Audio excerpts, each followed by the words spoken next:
Kita sedang memperingati hari kenaikan Kristus ke surga.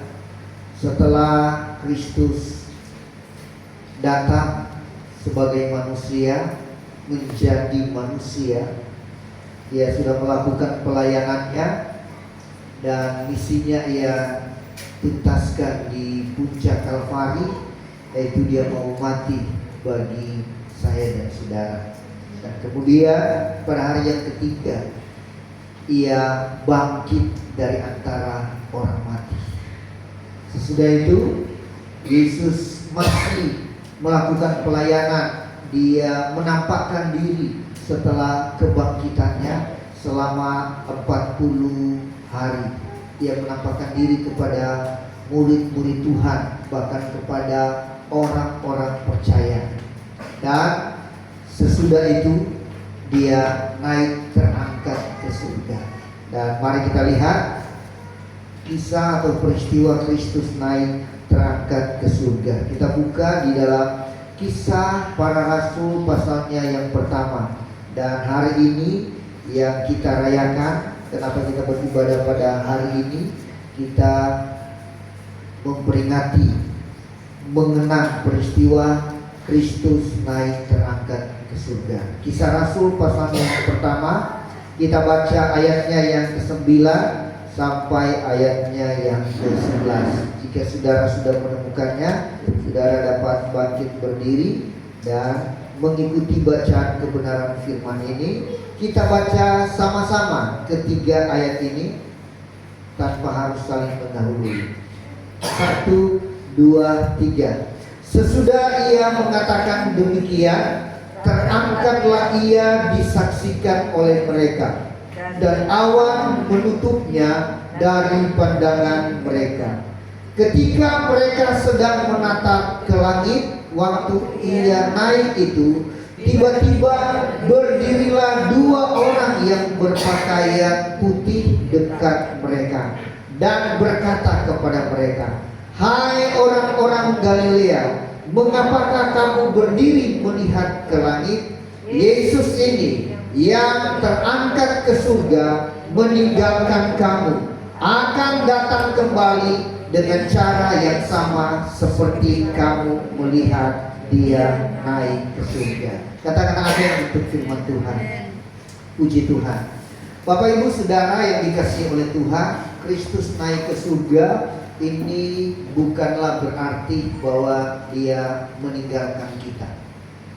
Kristus naik ke surga ini bukan berarti Dia lari membiarkan kita. Tapi saudara, makna kenaikan Kristus ke surga justru sungguh luar biasa. Dan saudara, kita akan melihat bahwa Yesus naik ke surga itu masih banyak hal yang Dia kerjakan bagi kita. Kita akan ke sana. Tapi sebelum Ia naik terangkat ke surga, Dia memberkati umat-umat Tuhan dan Dia memperlengkapi umat-umat Tuhan. Saudara, ini lebih dari seorang ayah atau seorang kepala keluarga yang mau pergi bepergian jauh. Dia mempersiapkan dulu apa-apa yang dibutuhkan oleh keluarga. Mungkin dia siapkan dulu persediaan makanan yang dibutuhkan oleh keluarga, uang yang dibutuhkan oleh keluarga hari demi hari atau bulan, ataupun kalau dalam perjalanan panjang, dia pikirkan semua untuk kebutuhan keluarga yang ada. Nah, itu bagi seorang kepala keluarga yang bertanggung jawab. Yesus lebih dari itu. Sebelum Ia naik terangkat ke surga, Ia sangat bertanggung jawab dengan umat-umatnya yang mengikutinya, yang percaya kepadanya. Dan dalam tanggung jawabnya Yesus naik ke surga, kita melihat yang pertama, Dia memperlengkapi umat-umat Tuhan. Saudara mau diperlengkapi oleh Tuhan? Coba kita lihat di dalam Lukas pasalnya yang ke-24. Lukas 24 ayatnya yang ke-49. Saya bacakan. Lukas 24 ayat yang ke-49. Dan aku akan mengirim kepadamu apa yang dijanjikan Bapakku.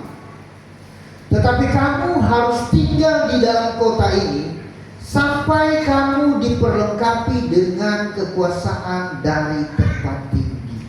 Nah, saudara, ini sambungan khotbah beberapa minggu yang lalu. Saudara, Yesus sebelum naik terangkat ke surga, dia ingin memperlengkapi umat-umatnya.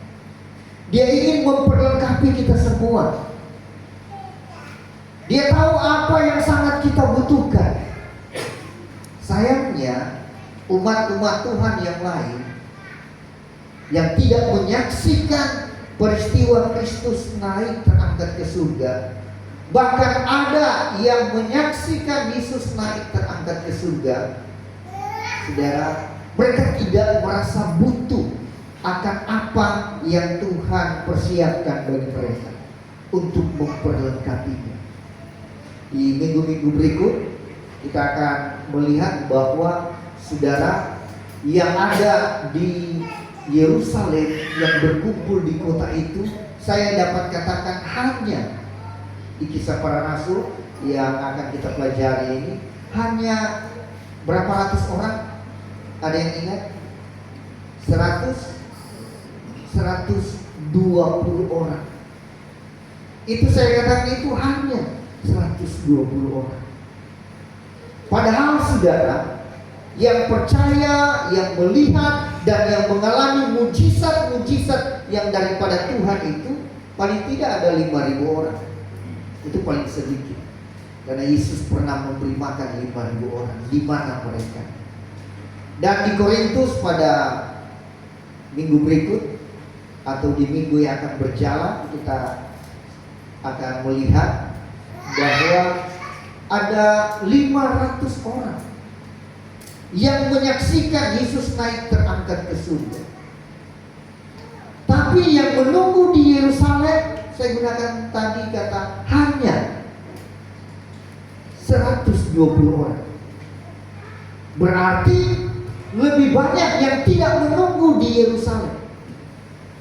Padahal waktu Yesus mau naik terangkat ke surga, dia berikan pesan ini, yaitu kamu harus tinggal di kota ini, yaitu di Yerusalem.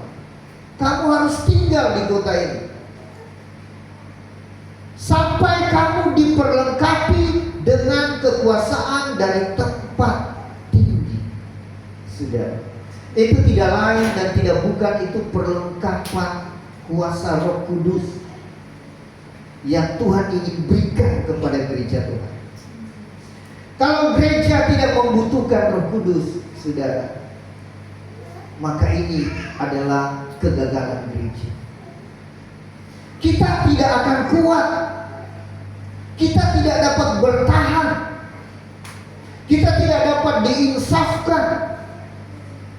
Kita tidak dapat sadar akan kesalahan-kesalahan kita. Kita tidak dapat melihat kebenaran-kebenaran dari Tuhan. Kita tidak dapat dituntun pada kebenaran-kebenaran itu. Kalau tanpa peran Roh Kudus. Sebab itu Yesus katakan kamu harus tinggal di kota ini sampai kamu diperlengkapi dengan kekuatan kuasa Roh Kudus. Sudah. Hari-hari ini apa yang kita minta, saudara, kepada Tuhan? Apa yang kita minta? Apa yang sangat kita butuhkan? Coba kita lihat di dalam Matius pasalnya yang ke-7 ayatnya yang ke-7. Mintalah maka akan diberikan kepadamu. Carilah maka kamu akan mendapat. Ketoklah maka pintu akan dibukakan bagimu. Karena setiap orang yang meminta menerima, dan setiap orang yang mencari mendapat, Dan setiap orang yang mengetok baginya pintu dibukakan. Adakah seorang daripadamu yang memberi batu kepada anaknya jika ia meminta roti? Atau memberi ular jika ia meminta ikan? Jadi jika kamu yang jahat tahu memberi pemberian yang baik kepada anak-anakmu, apalagi Bapamu yang di surga, ia akan memberikan yang baik kepada mereka yang meminta kepadanya. Nah, saudara, sepertinya permintaan ini adalah permintaan yang Tuhan tawarkan bersifat bebas. Kita mau minta apa? Saudara, silakan. Karena Tuhan yang memberikan tawaran ini. Tapi lebih daripada itu, kalau kita lihat, simak baik-baik ayat-ayat yang berkaitan dengan kebenaran ini, Yesus sedang membawa satu kebenaran dalam konteks yang paling amat kamu butuhkan dalam hidup kita, dalam pengiringan kita, dalam pelayanan kita kepada Tuhan, yaitu kita harus meminta apa yang Tuhan janjikan, yaitu Roh Kudus. Ini harus menjadi prioritas. Ini harus menjadi kebutuhan utama kita. Saya tunjukkan ayat lain yang berkaitan dengan kebenaran firman Tuhan ini. Di dalam Lukas pasalnya yang ke-11, kita lihat. Ini lebih jelas dalam Lukas pasal 11 ayat 9. Lukas 11 ayat 9. Oleh karena itu, aku berkata kepadamu, mintalah, maka akan diberikan kepadamu. Carilah, maka kamu akan mendapat. Ketoklah, maka pintu akan dibukakan bagimu. Karena setiap orang yang meminta menerima, dan setiap orang yang mencari mendapat, dan setiap orang yang mengetok baginya pintu dibukakan. Bapa manakah di antara kamu, jika anaknya minta ikan, daripadanya akan memberikan ular kepada anaknya itu ganti ikan? Atau jika ia meminta telur, akan memberikan kepadanya kalajengking? Ayat 13, bisa baca sama-sama. 2, 3. Jadi jika kamu yang jahat tahu memberi pemberian yang baik kepada anak-anakmu, apalagi Bapamu yang di surga, ia akan memberikan Roh Kudus. Garis bawahi. Apalagi Bapamu yang di surga, ia akan memberikan Roh Kudus. Tapi hari-hari ini yang kita minta, yaitu kebutuhan-kebutuhan keseharian kita, kebutuhan jasmani kita. Tidak salah, silakan kita membutuhkannya. Tapi mari kita menjadikan bahwa kita amat sangat membutuhkan, yaitu kekuatan kuasa Roh Kudus.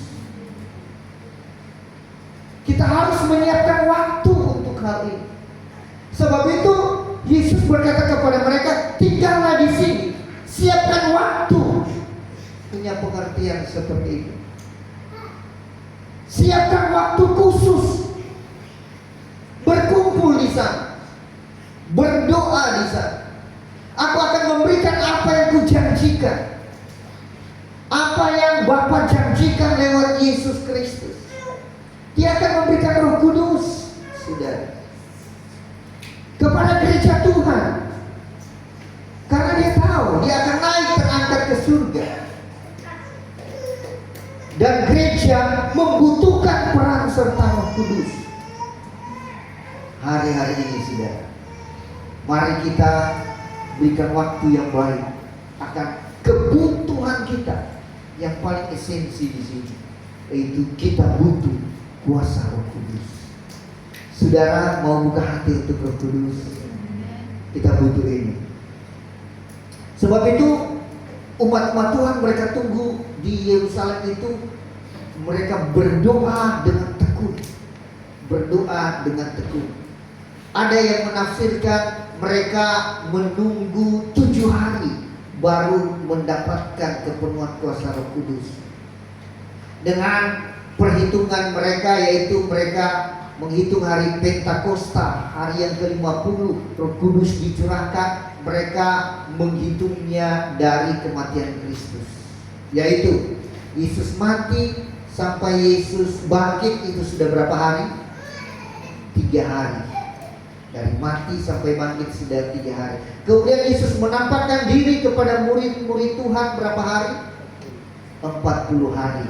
Mereka menghitung 30 tambah 40 sudah 43. Pas hari Pentakosta, hari yang ke-50, berarti tersisa 7 hari mereka menunggu. Dengan setia, tekun, berikan waktu yang baik sampai mereka mendapatkan kepenuhan kuasa Roh Kudus itu. Dan cikal bakal gereja ada pertama kali di Kisah Rasul pasal 2 itu. Ada yang mengatakan 10 hari, karena mereka hanya menghitung dari kebangkitan Kristus. Waktu Yesus bangkit 40 hari katanya Yesus menampakkan diri. Alkitab memberikan informasi seperti itu. Dari 40 hari sampai pada hari Pentakosta mereka menunggu 10 hari katanya. Tidak masalah apakah 7 hari atau 10 hari, atau mungkin saudara hanya 3 hari. Yang jelas Tuhan berjanji Dia ingin memperlengkapi kita dengan kekuatan kuasa Roh Kudus-Nya. Kepenuhan kuasa Roh Kudus bukan hanya terjadi 2000 tahun silam di loteng Yerusalem itu, tetap terus terjadi dan akan tetap terus terjadi. Kita membutuhkan kepenuhan kuasa Roh Kudus. Seperti apa itu? Kita akan melihat bahwa orang yang dipenuhkan dengan kuasa Roh Kudus. Kita semua saudara sudah punya Roh Kudus. Gereja sudah punya Roh Kudus. Pada waktu kita percaya, kita dimeteraikan dengan Roh Kudus kepercayaan kita. Tetapi kalau berbicara tentang takaran, itu takarannya itu mungkin baru setengah atau 3/4. Tetapi penuh, yaitu kita dipenuhi dengan kuasa Roh Kudus. Kita membutuhkan itu, karena ini janji. Kalau tidak, orang mengatakan saat kita percaya kita dipenuhkan dengan kuasa Roh Kudus. Saya kira tidak demikian. Karena murid-murid Tuhan di sini mereka semua sudah percaya, sudah menyaksikan Yesus mati, sudah melihat Yesus bangkit, Yesus menampakkan diri, bahkan sudah naik terangkat ke surga. Tapi Yesus masih mengatakan, tunggu di Yerusalem, karena masih ada yang kurang. Masih ada yang kurang. Kamu harus diperlengkapi dengan kekuatan kuasa Roh Kudus itu. Dan Kisah Rasul pasal 2 ayat 4, penuhlah mereka dengan Roh Kudus. Coba kita lari ke sana. Kisah Rasul pasal 2.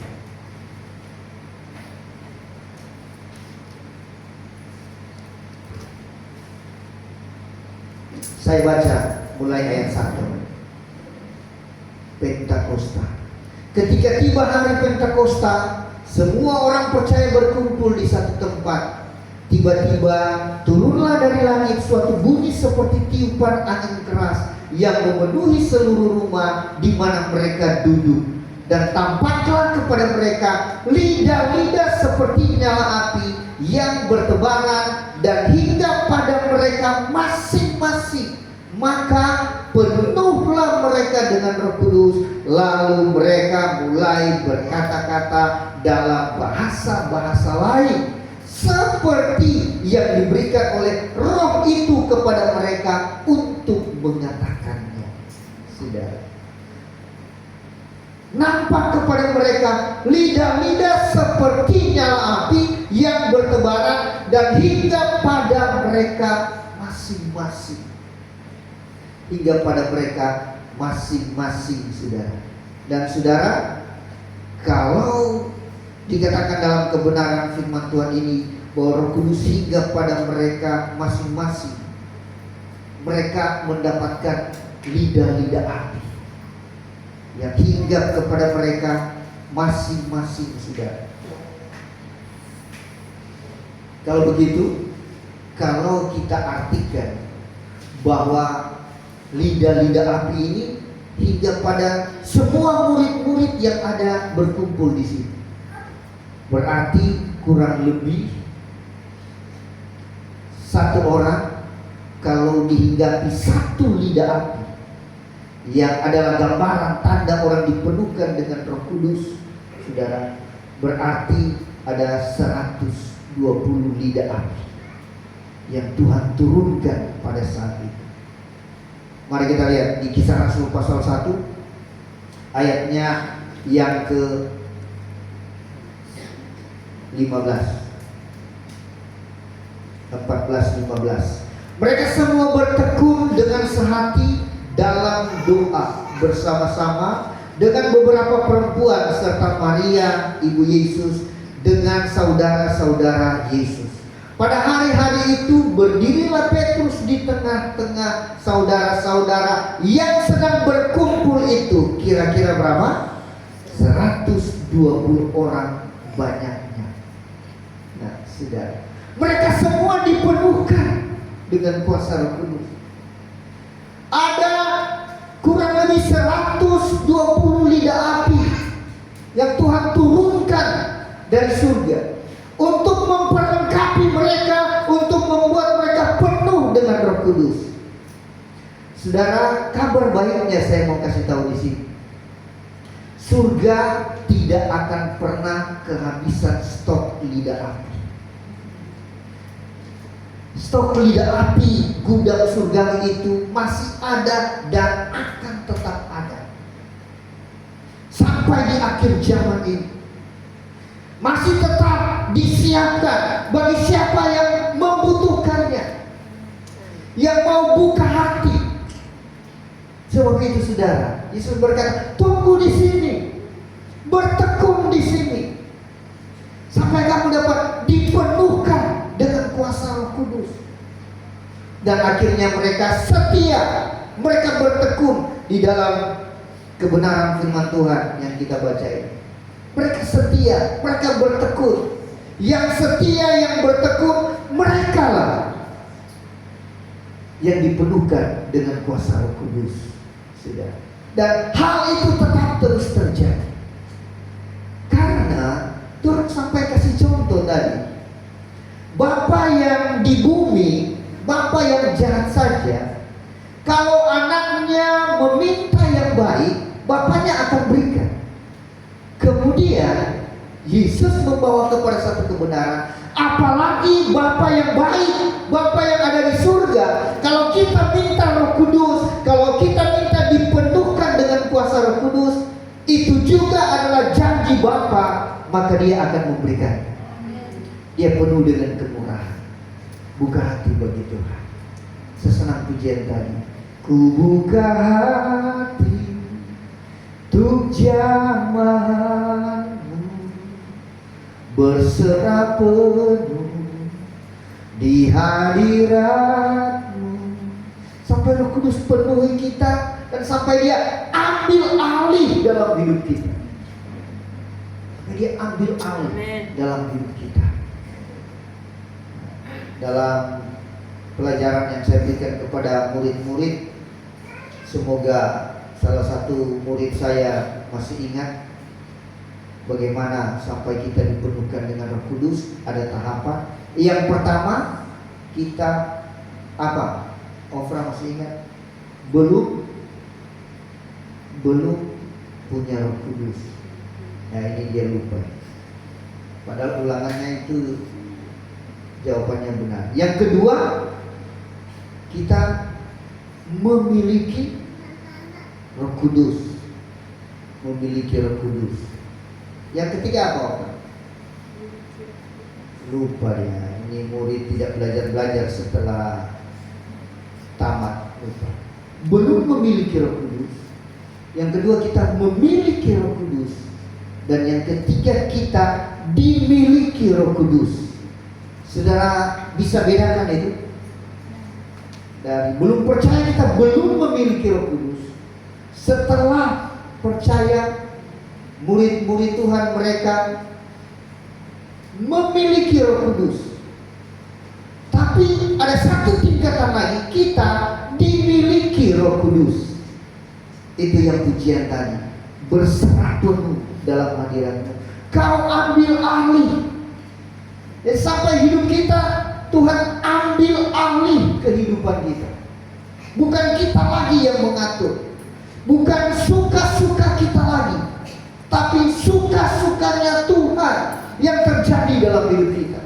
Dan hidup kita bukan kita lagi, tapi Kristus yang hidup di dalam kita. Hal itu hanya mungkin terjadi kalau kita berserah penuh dan hidup kita dikuasai oleh Roh Kudus, dan akan menjadi terbalik kehidupan kita. Petrus dulu menyangka karena belum penuh. Setelah dia penuh Roh Kudus, dia tidak menyangka, bahkan dia siap mati di salib. Bahkan dia berkata, kalau Kristus mati di salib kepala di atas, saya tidak layak untuk itu karena dosa saya terlalu banyak. Dia siap mati di salib dengan kepala terbalik ke bawah.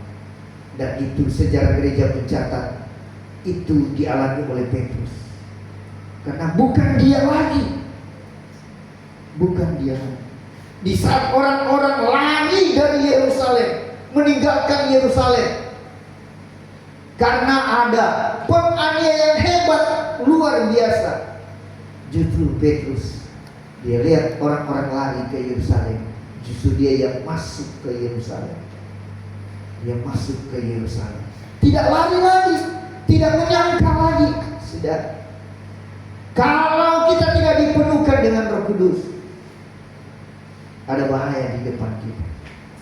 Ada banyak orang akan menyangkal Tuhan. Ada banyak orang akan menjual Tuhan. Sudah, ini akhir zaman. Kalau sudah sampai di zaman antikris, saudara,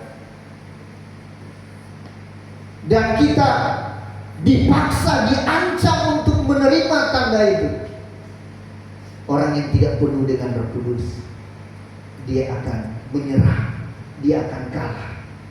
Tapi orang yang penuh dengan Roh Kudus, dia akan bertahan. Dia tidak akan mempertahankan nyawanya. Dia akan siap mati karena Roh Kudus ada dalam hidupnya. Kiranya kita mendapatkan apa yang dijanjikan Bapa, dipenuhkan dengan kuasa Roh Kudus. Yang kedua, kenaikan Kristus ke surga. Selain dia ingin, dia memperlengkapi kita dengan kuasa Roh Kudus, dia masih tetap menyertai kita. Dia akan tetap menyertai kita, mengawasi kita, mengontrol kita, menjaga kita. Dengan adanya pribadi Roh Kudus dalam hidup kita. Mari kita lihat Matius pasal 28. Matius pasal 28 ayatnya yang ke-20, ayat terakhir. Dari Matius pasal 28 ayat terakhirnya ayat 20. Dan ajarlah mereka melakukan segala sesuatu yang telah kuperintahkan kepadamu. Dan ketahuilah, aku apa? Menyertai kamu senantiasa sampai kepada akhir zaman. Siapa bilang Tuhan sudah naik terangkat ke surga, dia membiarkan kita? Ingat eksistensinya sebagai Allah. Dia tetap sama, tidak berubah. Dulu, sekarang, besok, dan selama-lamanya. Dia tetap menyertai kita. Dia tetap mengawasi, menjaga, dan mengontrol kita sampai kepada akhir zaman. Dia katakan, dan ketahuilah, aku menyertai kamu senantiasa sampai kepada akhir zaman. Pribadi Yesus kita memang tidak lihat lagi seperti dia ada di Yerusalem, seperti dia ada di Galilea. Tapi kuasa dan kasihnya kita masih rasakan dengan pekerjaan dan karya-karya Roh Kudus dalam hidup kita. Dia tetap menyertai kita, saudara. Sebab itu jangan kita terlalu, saudara, sayang diri dan melupakan Tuhan. Banyak orang merasa terlalu sedih karena sayang diri. Kenapa saya begini? Kenapa saya jadi seperti ini? Masih adakah Tuhan? Saudara, jangan terlalu sayang diri. Kalau Roh Kudus ada bekerja dalam hidup kita, kita akan merasa kuat. Kita akan menerima kuasa.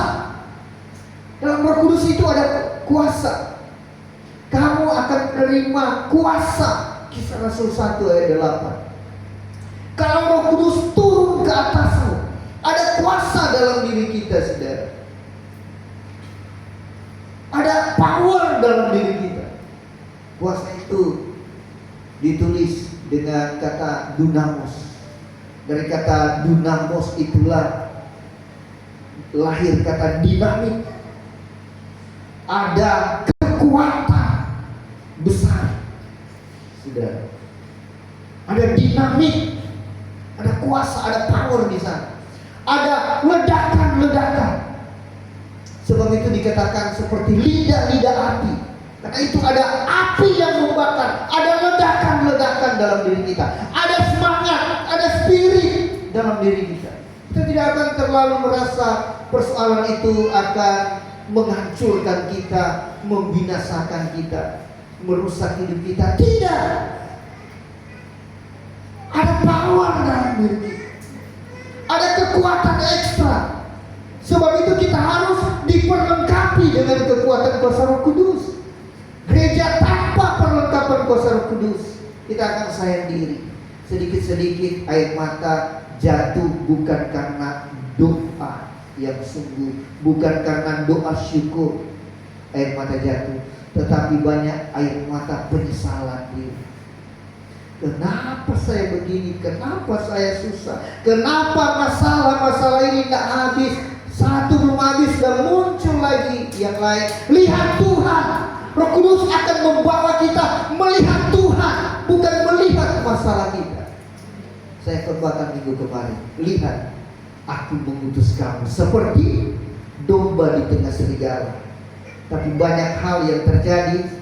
Banyak domba terlalu banyak fokus pada serigala itu. Serigala, serigala, serigala. Padahal kata pertama di situ, lihat. Kata Yesus, lihat. Yesus bilang, aku. Lihat Tuhan, lihat Tuhan. Fokus pada Tuhan. Jangan terlalu lihat serigala, jangan terlalu lihat masalah. Lihat Tuhan. Dia menjaga kita, melindungi kita. Memang domba tidak secepat rusa atau kijang bisa lari dari serigala. Tidak sehebat singa yang bisa mengalahkan. Tidak seperti badak yang punya kulit tebal, digigit-gigit serigala pun mungkin dia tidak rasa. Tidak seperti gajah yang besar, yang serigala pikir 2 kali mau serang gajah. Tetapi kekuatan daripada domba apa? Kehebatan daripada domba apa? Pendengaran. Dia mendengar, dia peka akan suara gembalanya. Tongkat gembala saja yang dibunyikan di tanah, dia tahu itu suara tongkat gembalanya.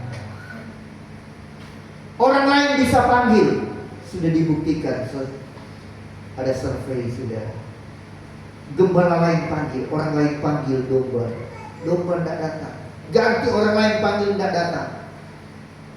Saat gembala asli yang panggil, peka mereka, peka. Ini yang asli, mengenal suara gembala, mereka datang. Itu hanya bisa terjadi kalau Roh Kudus ada dalam diri kita dan Dia memperlengkapi kita, mempertajam pendengaran kita, dan kita akan yakin Tuhan menyertai kita. Bisa bilang amin? Amin. Yang ketiga, Yesus memang naik terangkat ke surga, tapi Dia akan datang kembali. Persiapkan diri, Dia akan datang kembali. 1 Tesalonika 4, 1 Tesalonika 4 ayatnya yang ke-16 dan 17.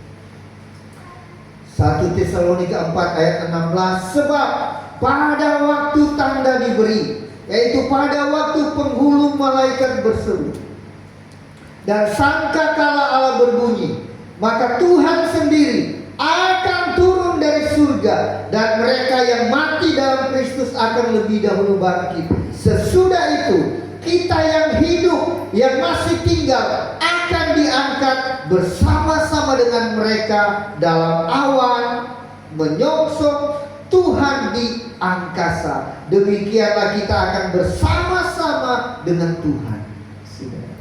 Seperti kedua malaikat datang, Dia katakan, kamu memandang melihat Dia naik terangkat ke surga. Dengan cara yang sama juga kamu akan melihat umat-umat Tuhan akan melihat Yesus datang kembali. Dia akan datang kembali. Nah, kita harus fokus di sini. Yesus akan datang kembali. Dia tidak meninggalkan kita lari seterusnya. Dia akan datang. Dia tetap sertai. Dia memperlengkapi kita. Yang keempat, Kristus naik ke surga. Yang keempat, dia pergi menyiapkan sesuatu untuk kita. Dia siapkan tempat kita. Karena di bumi ini hanya sementara kita tinggal. Di bawah ini hanya sementara saya tinggal. Sudah. Dimanapun kita punya rumah, itu hanya sementara. Tapi ada satu tempat abadi yang Tuhan siapkan. Yohanes 14 ayat 1 sampai 3. Haleluya. Hanya dengan mendapatkan janji Bapa, kita akan mengerti rumah Bapa ini. Yohanes 14 ayat 1, rumah Bapa. Janganlah gelisah hatimu. Percayalah kepada Allah.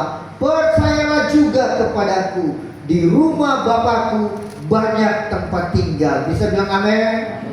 Jika tidak demikian, tentu aku mengatakannya kepadamu. Sebab aku pergi ke situ untuk menyediakan tempat bagimu. Sama-sama kita baca ayat 3. Dan apabila aku telah pergi ke situ dan telah menyediakan tempat bagimu, aku akan datang kembali dan membawa kamu ke tempatku, supaya di tempat di mana aku berada, kamu pun berada. Bisa bilang amin? Haleluya. Tuhan Yesus memberkati. Terima kasih Tuhan, terima kasih.